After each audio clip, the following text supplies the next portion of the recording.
Hey everybody. So this is it. I'm the last talk, which means that 5 minutes ago I finished my presentation. That's great. Thanks for giving me all that extra time.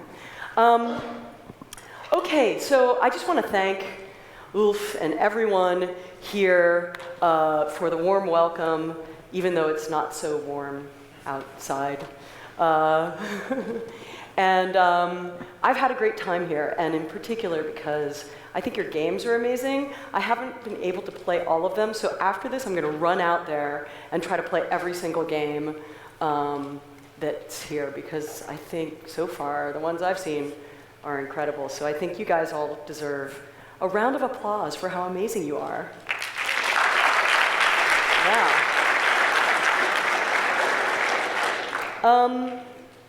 Okay, so let's start. This is just a beginning image of my dog, Iggy Pop, named after the famed punk singer, Iggy Pop. She also runs around without a shirt on and causes havoc.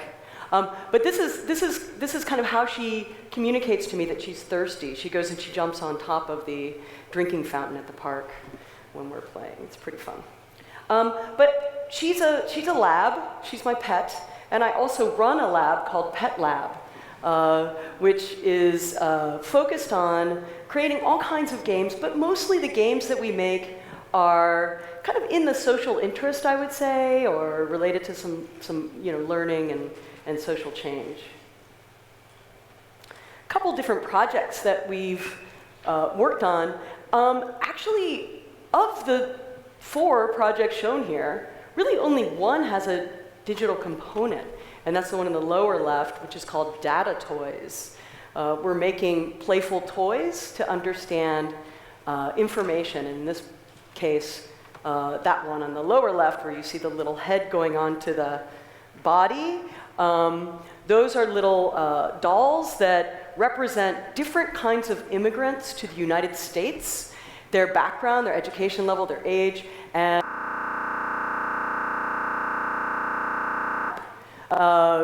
it tells you how successful they might be if they immigrated to New York City versus Los Angeles versus Detroit.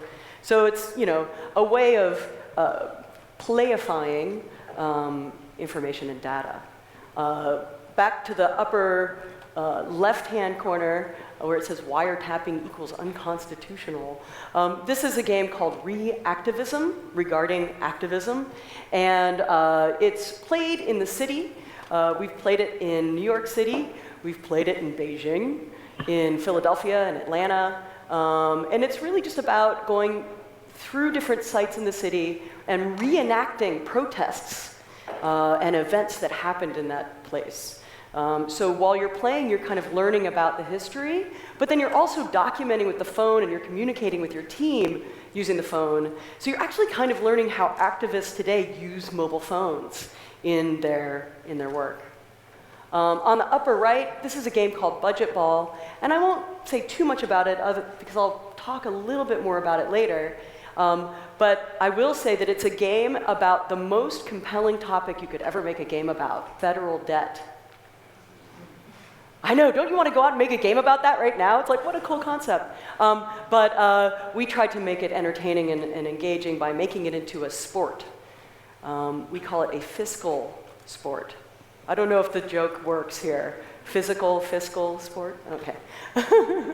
And then in the lower right-hand corner, that is me getting completely trounced in a game of pass the rock to the singing of a rhythmic song in Uganda. This is part of a project that we call Games for a New Climate, and we're working with the Red Cross and the International Red Cross Red Crescent on creating games for disaster preparedness. So a lot of these games, you can see, are not digital at all. And that's one thing I'm going to talk a little bit about is that non-digital and digital work all kind of ask some of the same questions. I also do a lot of work in education and teaching people how to make games. So we've been all over the world with a curriculum that we call Activate, and it's a game design curriculum. You can see images from trips to Atlanta, Georgia on the top, in the middle, China, and on the bottom, Abu Dhabi. Because you just go to Abu Dhabi sometimes. I'm also a member of the design collective Local Number 12. And it is a union of design and play. And here you can see the different personalities of the members of our team here. That's me on the left, obviously, John Sharp in the middle, and Eric Zimmerman on the right. If you've read Rules of Play, he's one of the authors of that. We have a game called the Metagame. It was just kickstarted. We're really excited. And it's a game about, well, you might have played an earlier version, which is about video games. Has anyone played the video game version? Yeah, a couple of you. Cool. I'll show a sample of that later. But the way that we've redesigned the game now is that it's about all of culture.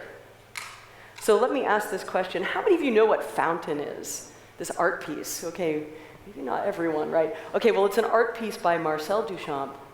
Here you can see in 1917, a long time ago. He shocked the art world by displaying a urinal as art. And really, after Fountain, the art world could never be the same. It's like somebody took a urinal and put it in a gallery and called it art. Now everything's art, right? On the right, you might have heard of this game called Pong.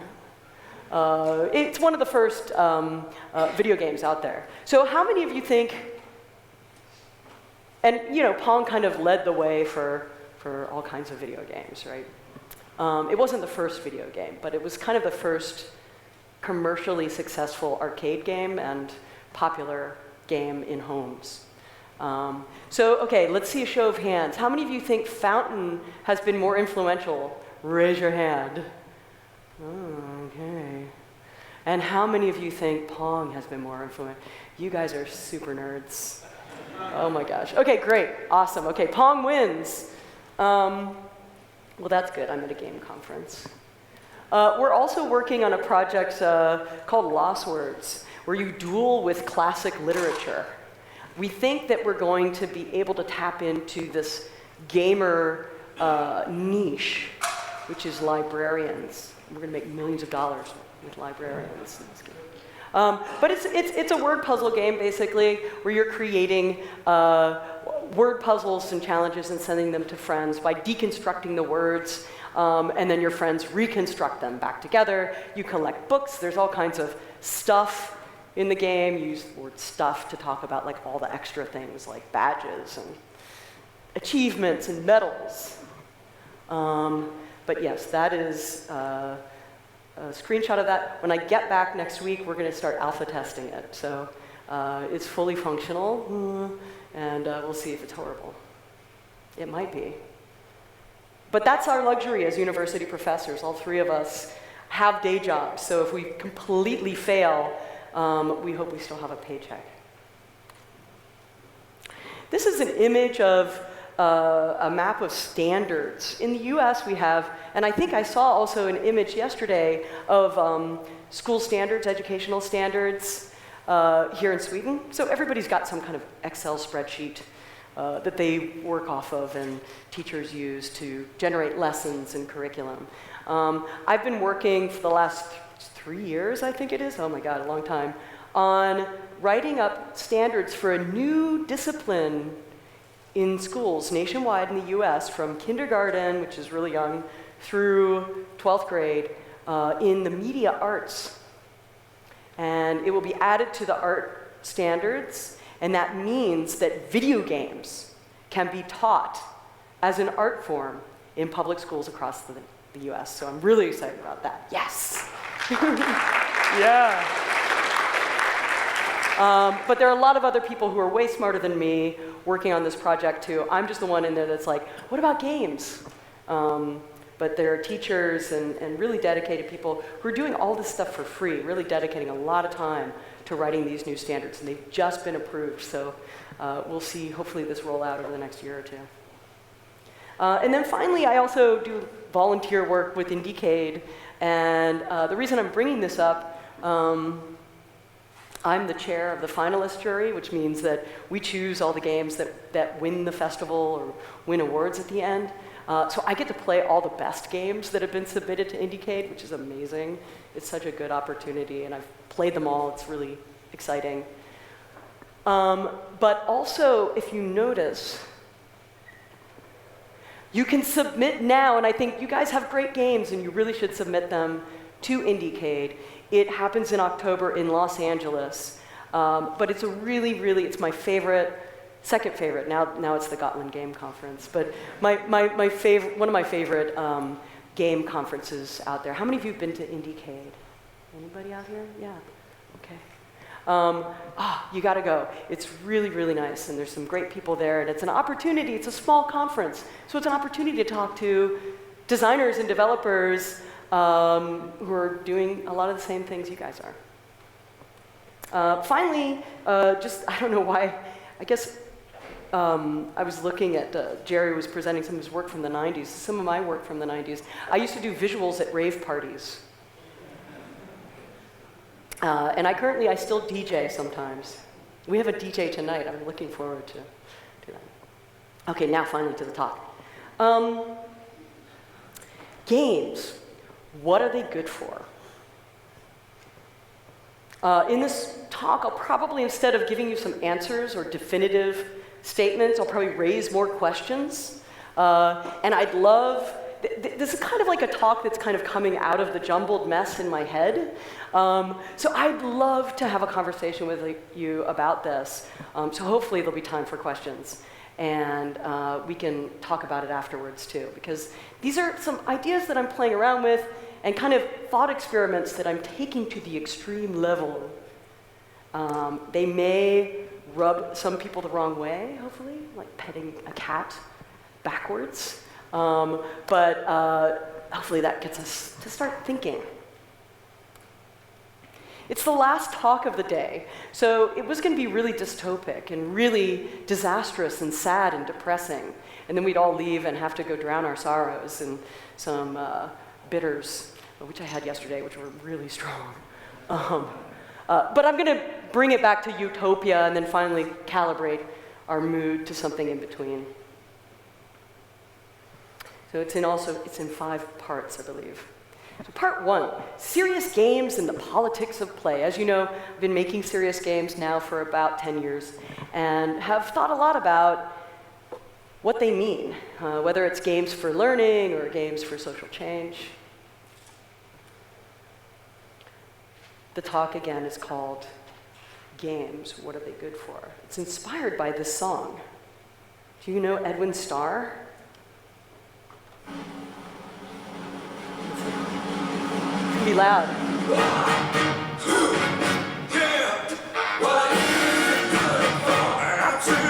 Nothing.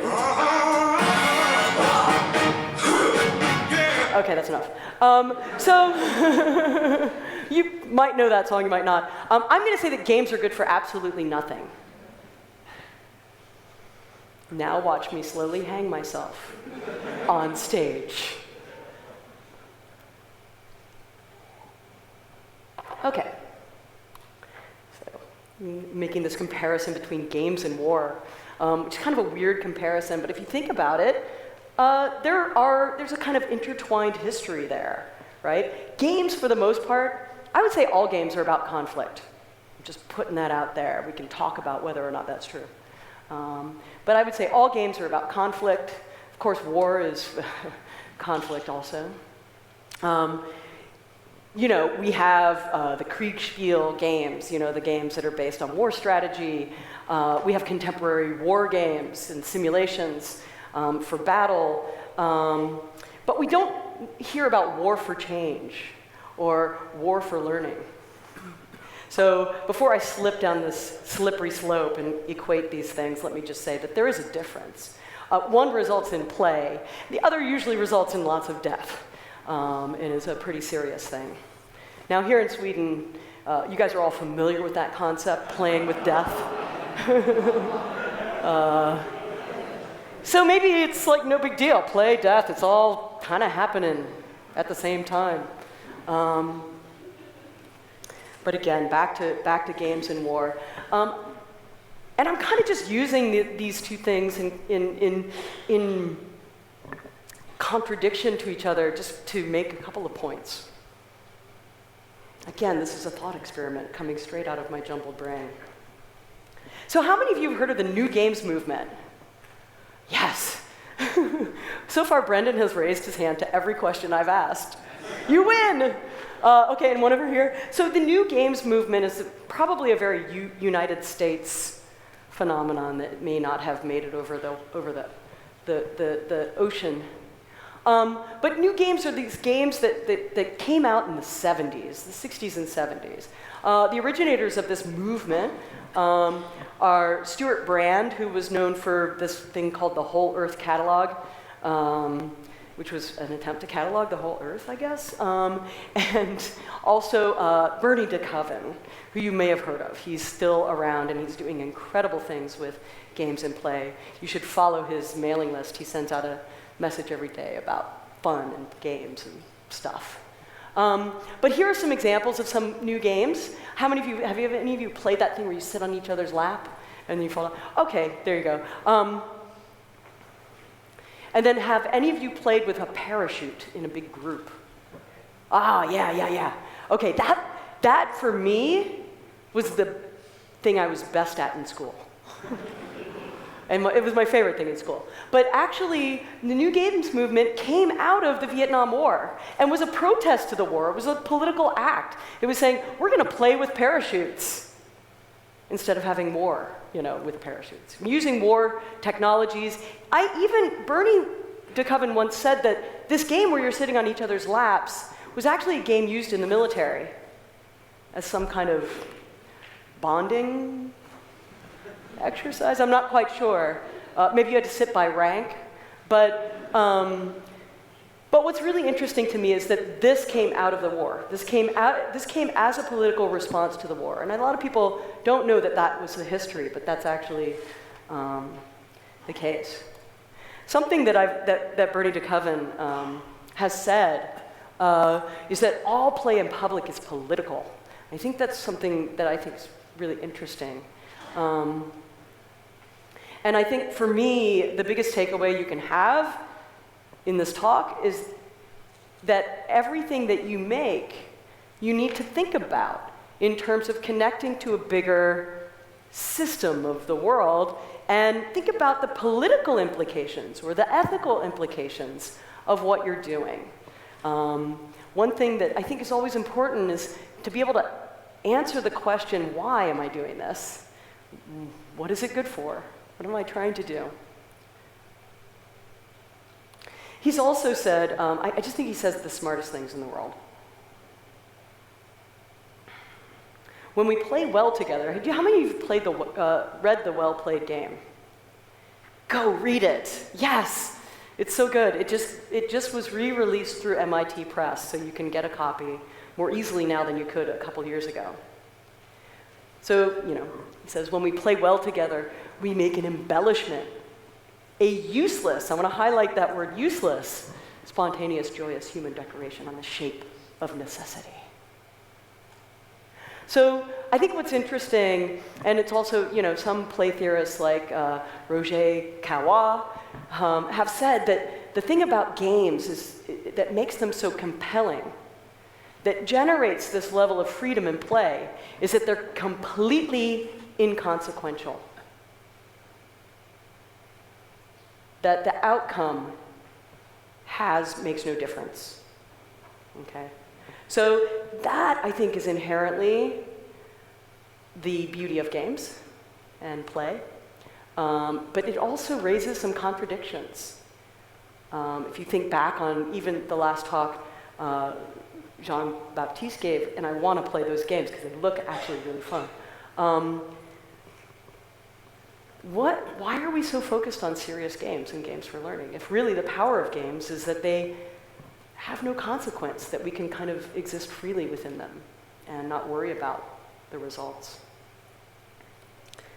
So this question, can a game change the world, right, that I hear a lot of people asking now, I can't, to be honest, I have to roll my eyes, because I think that that's kind of a ridiculous question. Because they already have. This set of dice on the right is probably the oldest technology we still use today, in pretty much its same form, maybe acrylic or plastic. But that's 4,000 years old, more than 4,000 years old. And on the left are some of the paintings from the caves in Lascaux, right? So the left represents this idea of storytelling, right? Telling a story about something, understanding things through story. And the right represents this idea of understanding things through games, which is a different kind of knowledge, right? When we use dice, we're trying to make sense of things that seemingly don't make any sense at all. Like, why did we not have a good harvest? What's the weather about? It seems so random, right? Using the dice gives us an opportunity to try to come to grips with the randomness that seemingly surrounds us all. So here's the first question, and I'd love to talk further about this with you guys. So when we give play a purpose, meaning you're going to play this game and you're going to learn math or you're going to learn a history, does it cease being play? Is it no longer play? So I just like panda bears, so I put this image in. But here's the wild panda, right? Representing the real world, I guess. Here's our model of this wild panda, which is a stuffed panda. This would be if we were to gamify a panda, maybe we turn it into this stuffed thing that does some things, but not all the things a panda does, like be the bear out there. But when we make a game, are we doing that? Are we taking the wildness out of the game? The kind of unpredictable element? Are we kind of coddling the player who has this wild, amazing potential, but we're kind of constraining them and fooling them into thinking that the world is a certain way? I love this image. These are actually panda researchers in China, dressed up in big panda suits. And apparently the baby pandas think that they're actual pandas.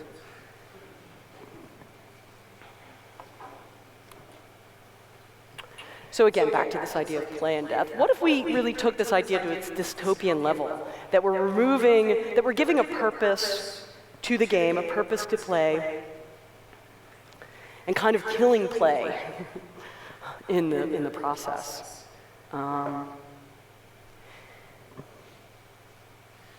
Do we get this game? Right? I mean, okay, yeah, that's pretty extreme, right? If we actually took away, created such a purpose to the game and took away the sort of inconsequentiality that the consequences are death, right? The Hunger Games. I don't think so, but I'm just provoking some questions. One of the things that I think is pretty interesting is Mackenzie Wark, who wrote a book called Gamer Theory, which is now several years old, but it's actually a really interesting book. And I would recommend it if you're interested in the more philosophical, heady meditations on games. But he opens the book with this quote, with this sentence, which I'm quoting. And he's talking about the contemporary world and and games and video games and this idea of gamification, really, before actually the term gamification was popular. So he's describing that we're turning work into a game space. We're measuring outcomes and feedback, and we've turned, play has become everything to which it was opposed, right? Don't worry, I'm going to spend a little more time on this. So he goes on to say, the utopian dream of liberating play from the game, meaning let's play at work, right? Have you heard those kind of ideas like work should feel like play? Right, that kind of idea, which is a fairly new contemporary idea, I would say post-60s, opened the way for the extension of game space into aspects of everyday life. So that idea of kind of separating these elements and, again, taking play out and kind of connecting it to everyday life, game, like working or learning or political action, tends to backfire on us, right? And it turns play into something that it was opposed to. It hurts my brain too. So hopefully some of this is sinking in. And again, we can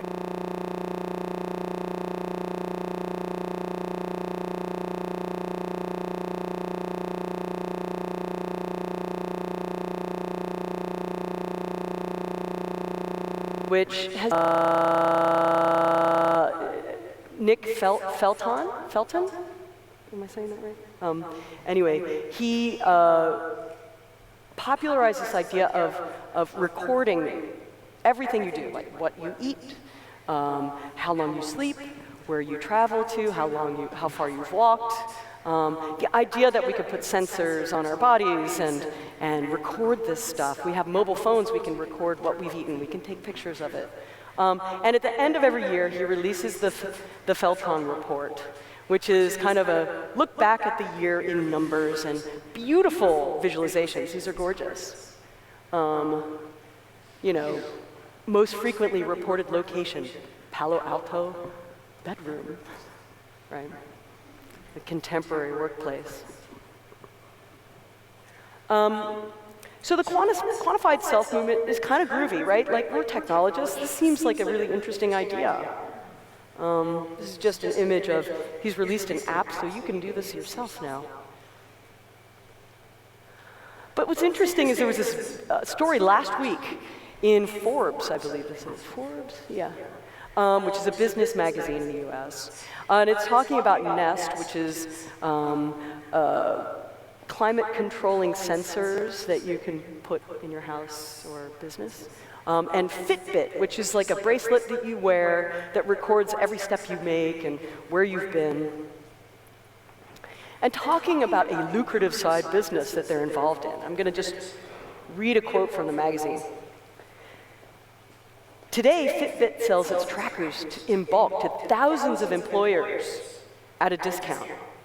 So thousands of businesses at a discount, along with sophisticated tracking software that can, for instance, get one office competing against another, or see how active certain employees are, assuming the employees have given their permission to expose their personal data.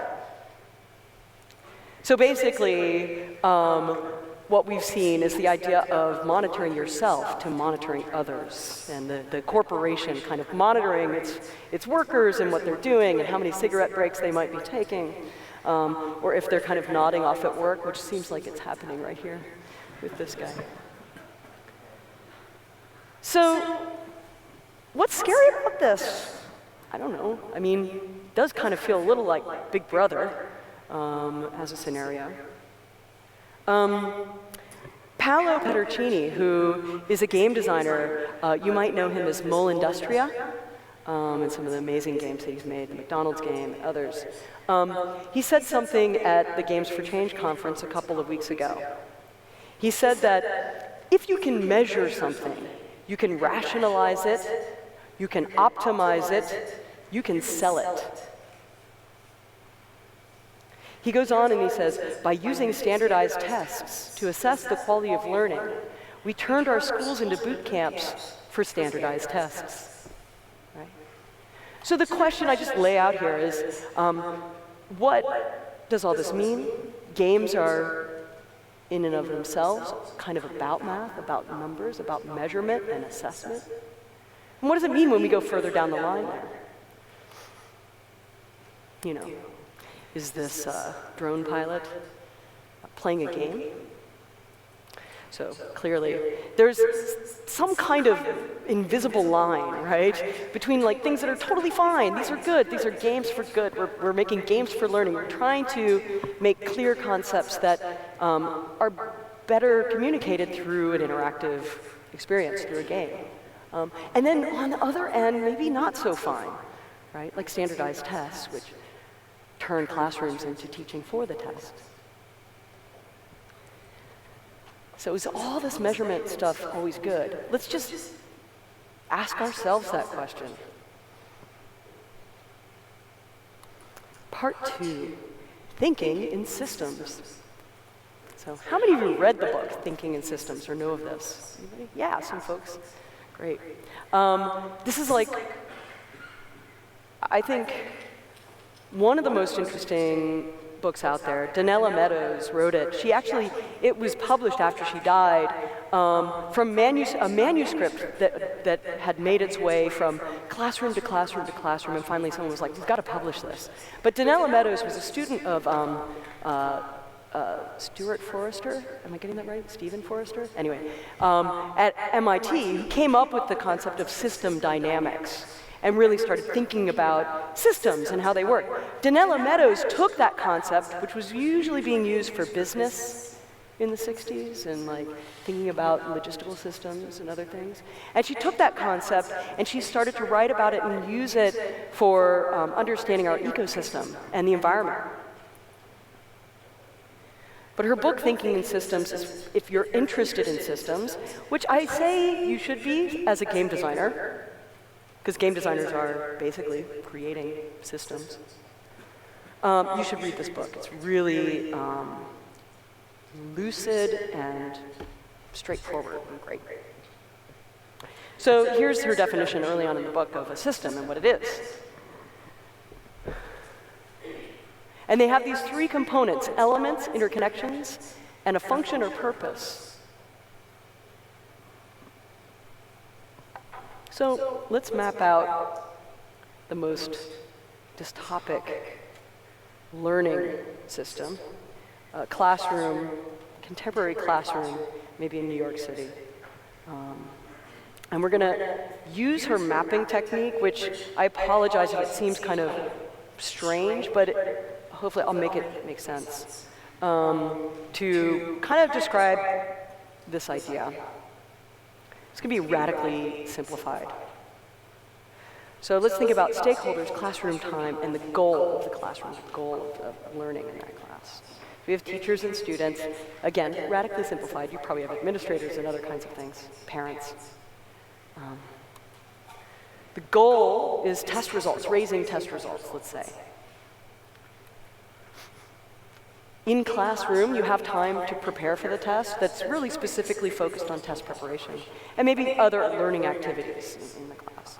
As I said, this is radically simplified. But I thought that Brendan's talk yesterday was really interesting and mapped out some of the complexities in this system. But for sake of this, I think let's just simplify. So those are the elements, and these are the interconnections, these lines that are kind of connecting these things, right? And that within these interconnections, you have knobs, right? So variables. You can increase test preparation time. You have maybe 40 minutes in a class, 45 minutes. You can increase the amount of time you spend in those 40 minutes for test preparation, or decrease it. And the same with learning activities. So it looks kind of like one of those like things that explodes. That, you know, that's not. It's like actually a sideways view of a knob. You know, I'm a very good drafts person. But this is also the symbol that is used in thinking in systems. So she shows you how to do this mapping, and I think it's a great skill to have because then you start thinking about things in connection and relationship to each other.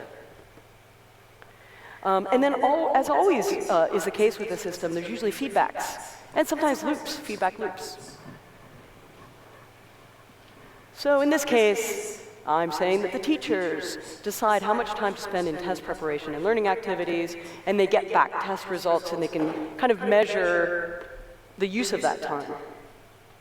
Now clearly, the test results don't come back very well. They might increase time for test preparation and decrease the time for other learning activities.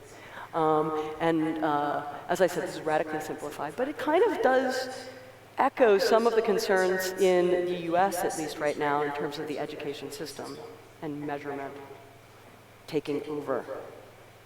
Now, if we're creating games for the classroom, learning games, you know, we're going to put them into the system as a new element, right?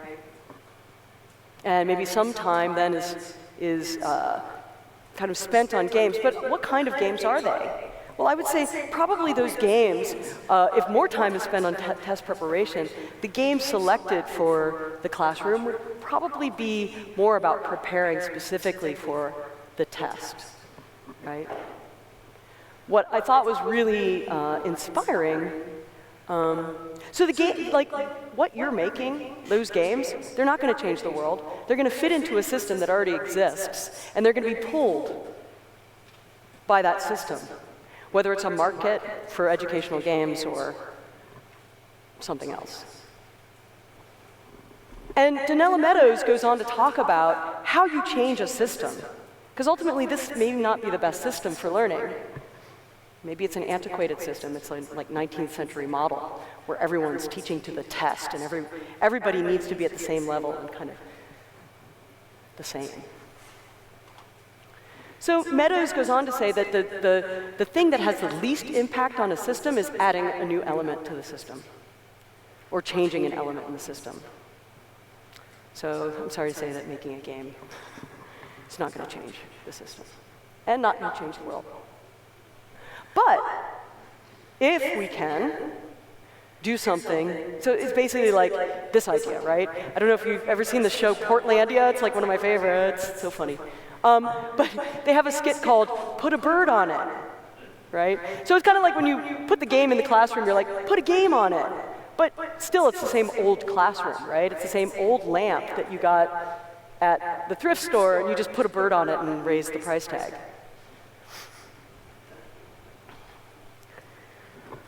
But what if you change the goal of the system or the function of the system? Well, that, Meadows goes on to say in her book, is the point of leverage. That's actually how you can change a system most radically. But it's also the hardest thing to do, right? Quest to Learn has done a great job of saying, and you said it explicitly yesterday, Brendan, you were like, yeah, we have decided that our goal is not test scores. It's these other forms of thinking, creative thinking, or other skills that we think students need today. So when you do that, then the games are going to be different, you know? Maybe you'll still have some test score preparation games, but they'll be different. So, are you following me?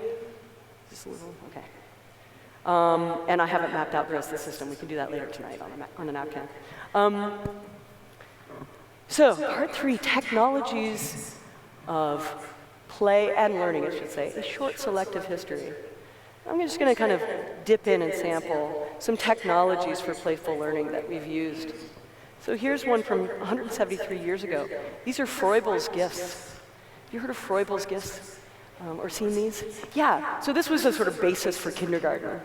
This idea of these very Bauhausian, it feels like, you know, kind of formal elements, like balls made of yarn connected, or blocks that are kind of abstract shapes that you can construct and put together. And this was a kind of concept 173 years ago of how to introduce kids to different concepts, color and form, but also things like gravity and physics, playing together.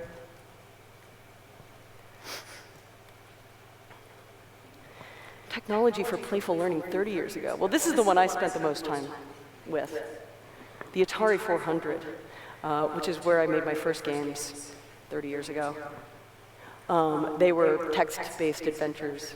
But one of the things that when you had one of these old computers, you had to do in order to get new games on it, was actually get a cartridge that you could plug in called BASIC, or if you had a Commodore or something like that, you might have had BASIC already.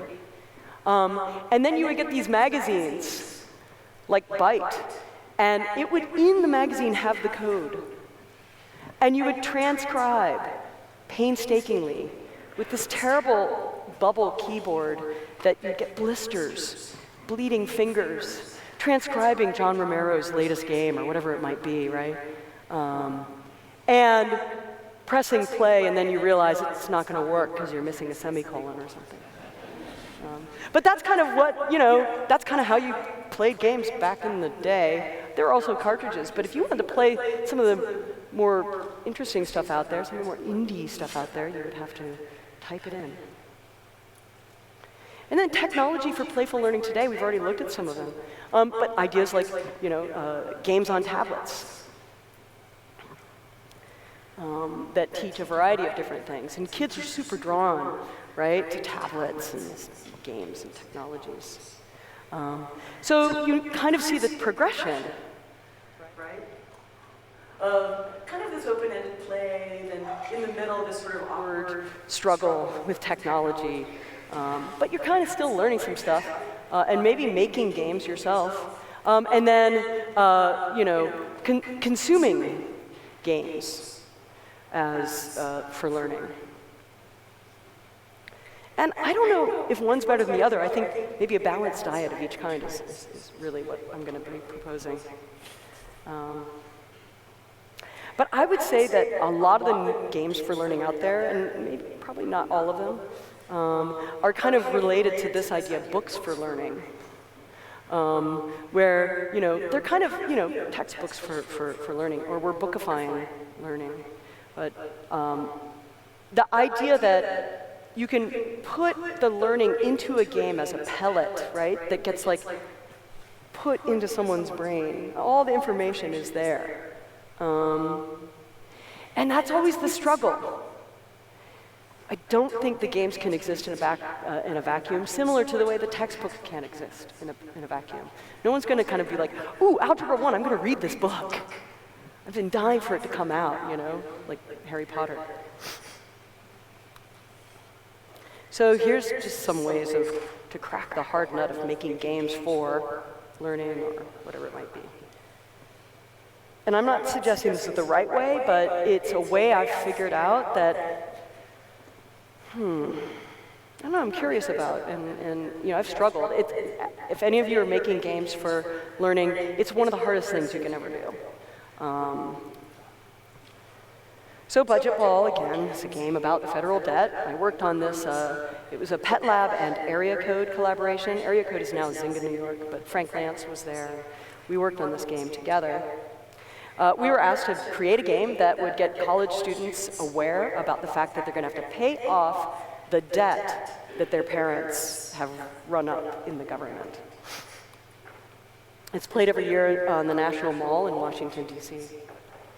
So our solution was to make a sport, because pretty much anything else would probably not be so much fun. So we made an intramural sport. We're thinking these are going to be played at colleges. Let's just make a sport like Ultimate Frisbee. Have a tournament structure and have the final game on the mall against members of the White House and Congressional Budget Office. And that's what we do. College students have won every year. And it's kind of a traditional sport where you're trying to get goals and pass things down the field, and you've got two teams. But then we added this layer to the game where you have these power-ups that you can purchase with budget bucks, right? So this power-up costs 8 budget bucks to add a defensive player, so you can add members to your team. Clearly, that'll result in a better score. But to pay off that debt that you're going into, because you start out at zero sum, now you're $8 in debt, you've got to take some sacrifices. This is one of the sacrifices. There are multiple ones in the game, and the teams, in between periods of playing the sport, make decisions about the power-ups and sacrifices they're going to take. So in this case, you have to hold the egg, lose a player if it touches the ground. That's a sacrifice. It kind of hampers your ability to play well.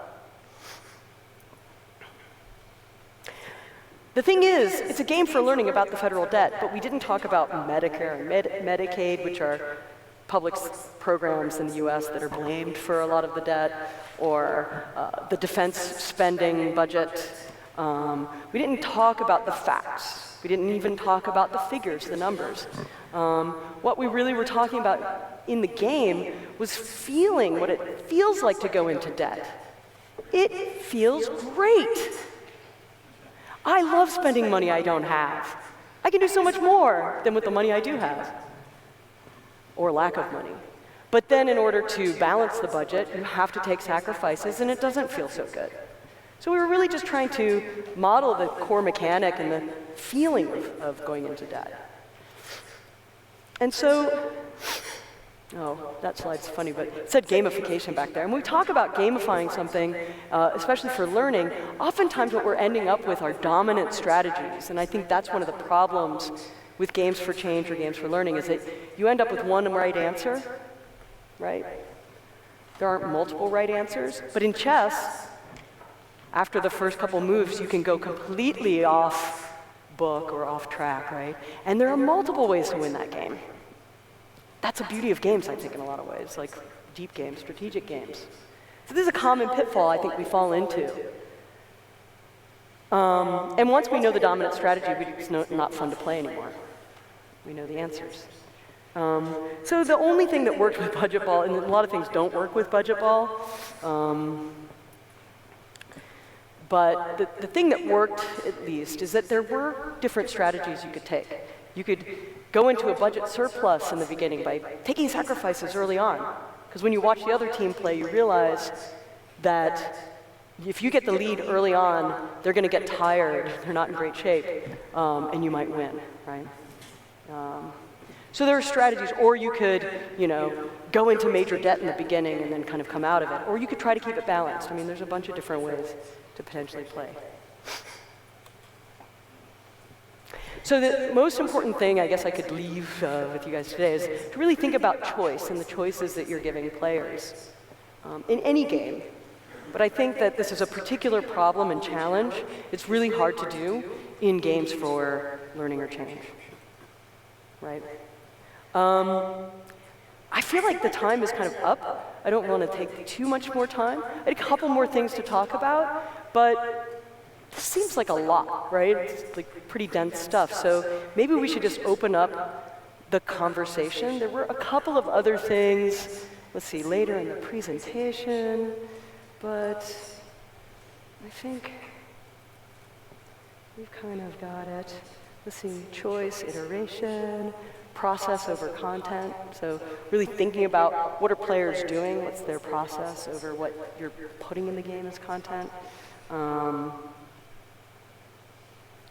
And then I talk about this thing that I've talked about in the past. You guys can just go to that talk at some point. But this idea of playing, making, and appreciating. Trying to have a balanced diet. This is for ourselves as game designers. Like, make sure you're playing lots of games as you're making them, and then learning to talk about them in a more sophisticated way. But it's also, I think, when we're thinking about youth and young people, trying to get more young people making games, which is one of my biggest things. I think it's, first of all, I'd like to see more balanced genders and more diversity in the game-making space, so that might be an answer. Is just getting more young people making games and understanding them more deeply, and then finally appreciating them, or getting a sense of what makes them good or not. The worst possible thing we ever came up with as gamers was the rating system. Like Metacritic is the worst thing you could do. Do you have a Metacritic for films? No, you have like actual criticism, reviews, a culture of talking about films at a deeper level. So I mean, that was the goal with the metagame. The first edition, the video game edition. But I think that's enough. I think I'll leave you guys with this and take any questions you have. If you're interested in the playing, making, and appreciating thing, I'll just leave this up. This is I wasn't going to go through all these things, but I was going to give you the URL, and you can go online and look at that. That's a talk that I gave with John Sharp at GDC 2013, which kind of talks about a lot of these ideas, really, but framed through this three-part play, make, appreciate structure. All right, thank you.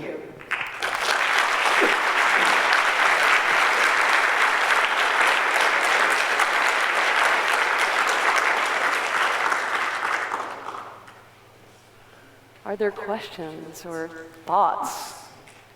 Am I saying that games for learning are terrible? No. But I do think we have to be more reflective and not such big cheerleaders. Let's be snobs. Let's be more critical. Yeah. I have one question. Yeah. You mentioned that you would like to see more balance in the genders making video games. I don't know about the statistics regarding that, but if it's unbalanced, I guess it's more males. Why is it like that, do you think?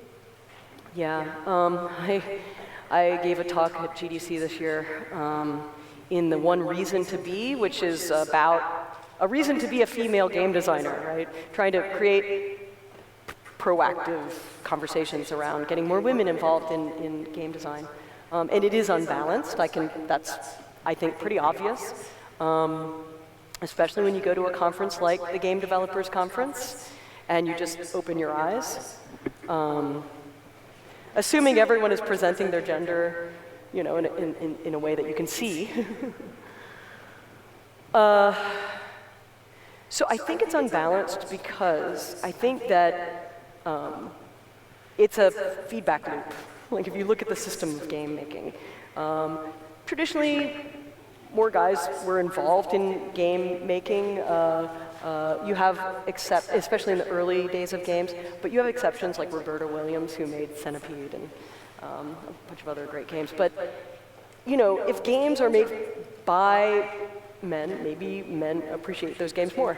I don't know. That could be part of it, like a feedback loop. A lot of it is like, you know, why are there more male directors in film than female directors in film? Part of it is just like, men tend to hire men, which has been shown in studies of bias.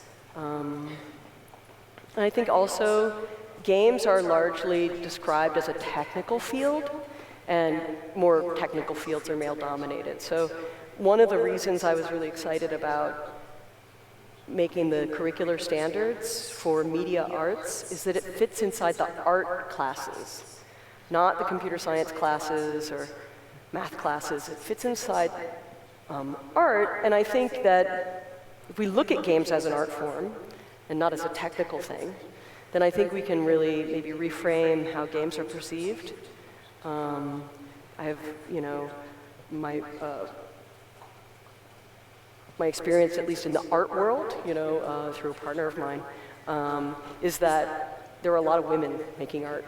You go to art conferences, you see more of a balance, and I think, you know, just maybe it's a more open kind of environment for women.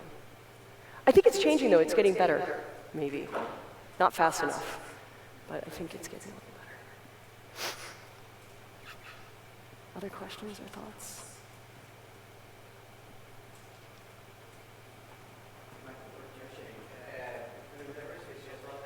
Yes.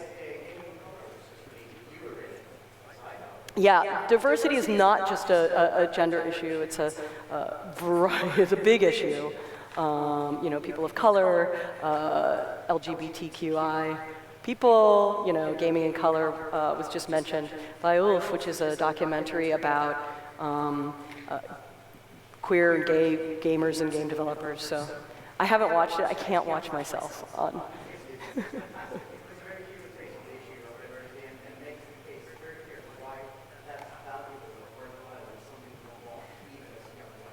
Yeah. And, you know, what's interesting to me is that, you know, if you've played any Twine games by Porpentine or, you know, Merritt Kopas or other people, you've got this whole kind of like, Anna Anthropy obviously wrote video game Zinesters, which is also a great book. You've got this movement led by trans women, you know, and where in history, in media, or art, do we see these movements being led by, you know, a movement led by trans women? So there is some really special, exciting stuff happening in games right now.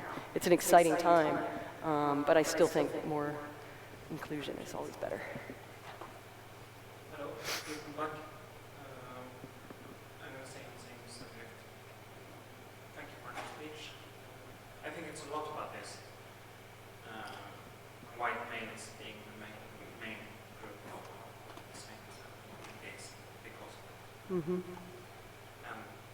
often talk about these problems and what are the problems, but not as much about what should we do to change it. So in your view, what can we do to make this better?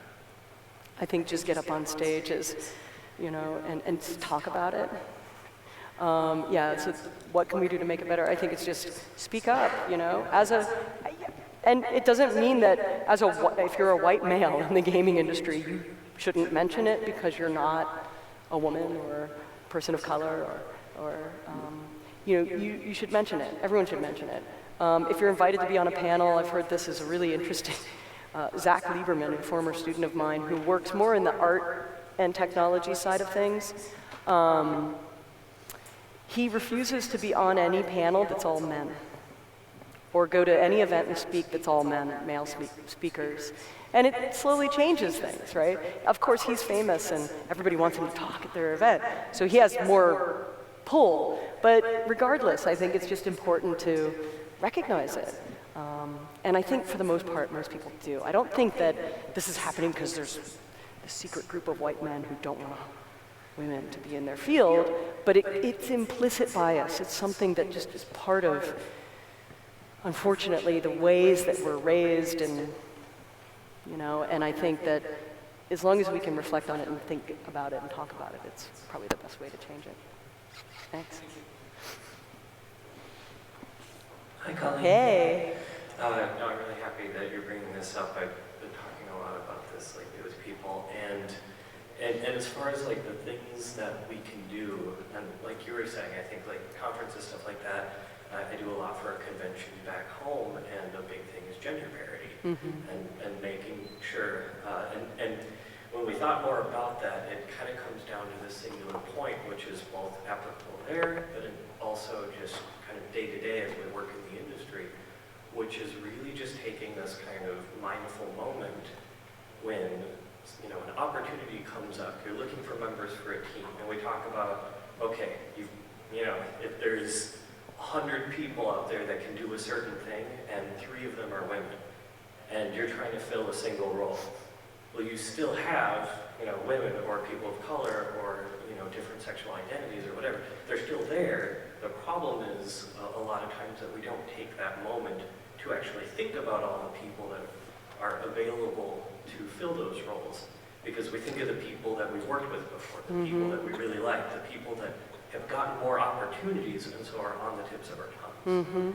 And even like female developers that I've worked with, admit to having this blind spot and problem because, like you said, it's something that cycles on itself. Yeah. So as we, have our buddies doing everything, then, they're going to think of us and we're going to think of them, and back and forth and back and forth.